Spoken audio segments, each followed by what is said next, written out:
लेकिन ध्यान करना, गुरु होना, विद्वान होना बड़ी बात नहीं है। मंदिर मठ बना लेना बड़ी बात नहीं है। सीखने बात योग्य यह है कि भगवान जिसे मिलते हैं, भगवान केवल भाव और सरलता से मिलते हैं। सुखदेव स्वामी कहते हैं कि राजन, भाव परमात्मा के लिए समर्पण करो।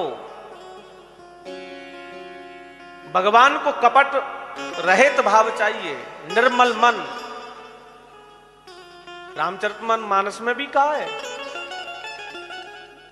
निर्मल मन जन सो मोय पावा, मोय कपट छल छिद्र न बाबा। केवल मुझे निर्मल मन चाहिए। सुखदेव स्वामी कहते हैं कि राजन, एक बार की बात है, कन्हैया ग्वाल वालों के साथ में जब गौचारण करने के ताई गए,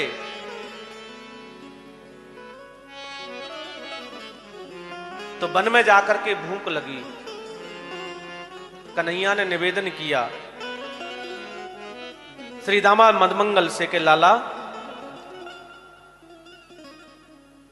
तुम यहां पर कुछ दूरी पर चतुर्वेदी ब्राह्मण हैं, वो यज्ञ कर रहे हैं, और वहां जाकर के कुछ प्रसाद मांग करके लाओ। आज जब मांगने के लिए गए,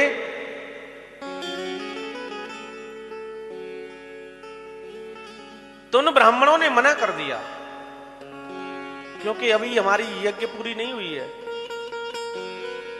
और जब तक यज्ञ नहीं होगी तब तक हम प्रसाद देंगे कैसे। लौट के वापस आ गए, और श्रीदामा मदमंगल ने कहा कि भैया, ब्राह्मणों ने हमको भोजन प्रसाद नहीं दिया। कन्हैया ने कहा कि आप गलत गए, आप गलत जगह पहुंच गए। उन ब्राह्मण पत्नियों के पास में जाते आप। बोले भैया, अब हम नहीं जाएंगे। कन्हैया ने कहा कि तुम मेरी कहने से जाओ तो सही। श्रीदामा मदमंगल गए हैं उन ब्राह्मण पत्नियों के पास में, उन अज्ञ पत्नियों के पास में। भगवान की बात कही कि मैया, हमारे गोविंद, हमारे कन्हैया गैया चराने के ताई आए हैं, और आज उनको भूख लगी है। यदि मैया आप कुछ खावे को देंगी तो बड़ी कृपा होगी। मैया ने कहा कि लाला, जरा देर बैठो, अभी तैयार करते हैं, हम जरूर आपको देंगे। ग्वाल बाल विराजमान हो गए, और जैसे ही प्रसाद बना के तैयार किया मैया ने, तो मैया कहने लगी कि लाला, आज हम भी आपके साथ में चलना चाहते हैं, और आज हम अपने हाथ से कन्हैया को भोग लगाएंगे। और जैसे ही बाल भोग को लेकर के गई हैं, मेरे गोविंद ने मैया का सुंदर स्वागत किया है। स्वागतम वो महाभाग आश्यतां करवाम किम, अन्नो दिदृक्षया प्राप्त उपपन्नमिदं यवा। माताओं, मैं आपका स्वागत करता हूं। आप ब्राह्मणी पत्नी हैं, मैं आपको प्रणाम करता हूं, और आप बड़ी सौभाग्यवती हैं,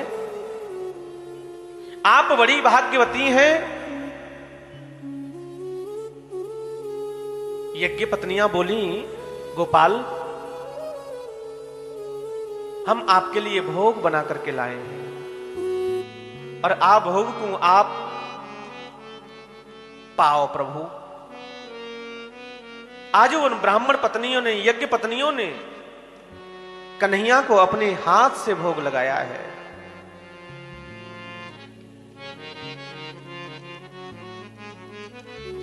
लेकिन जब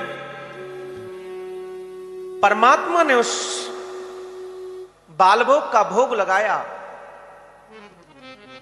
और भगवान को पवाने के बाद में आज भगवान कहते हैं कि मैया अब आप अपने घर जाओ। वो ब्राह्मण पत्नियां कहती हैं कि प्रभु यदि हम लौट करके जाएंगे इस जंगल से तो हमारे पतिदेव कहेंगे कि अकेली वन में जाकर के आ रही हो, कहां से आई हो, और हमको स्वीकार करेंगे कि नहीं। इसलिए प्रभु अब हम जाना नहीं चाहते। यज्ञ पत्नियों ने कहा कि प्रभु अब हम जाना नहीं चाहते। कन्हैया कहते हैं कि माता आप जाओ, आप जाओ और पहले से भी ज्यादा तुम्हारा सम्मान करेंगे, इसलिए आप जाओ। सुखदेव स्वामी कहते हैं कि राजन,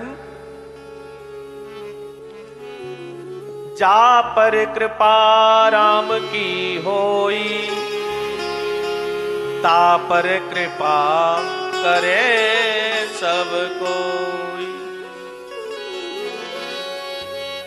जिसके ऊपर परमात्मा की कृपा हो जाए उसके ऊपर सारा जगत कृपा करता है। जैसे ही लौट के पत्नियां गई, यज्ञशाला में बैठे थे ब्राह्मण, यज्ञशाला में देखते ही कहां से आ रही हो, कहां गई थी। यज्ञ पत्नियों ने कहा कि प्रभु आज नंद का लाला कन्हैया गोविंद गैया चरावे को वन में आए और आज उनको भूख लगी थी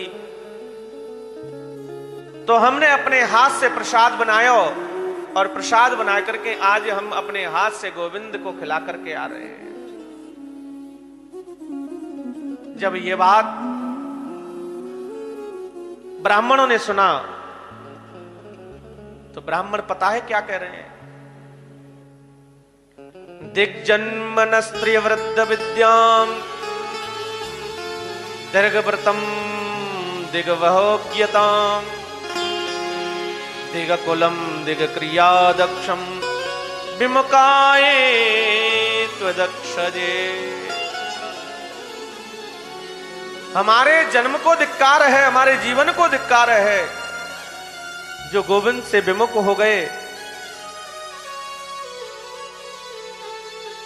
और आज तक हमने उस गोविंद को पाने के लिए हजारों मन घी, कई कुंडल जौ तिल स्वाहा स्वाहाकार कर दिया, लेकिन इतनी यज्ञ करने के बाद में भी हम गोविंद को नहीं प्राप्त कर सके।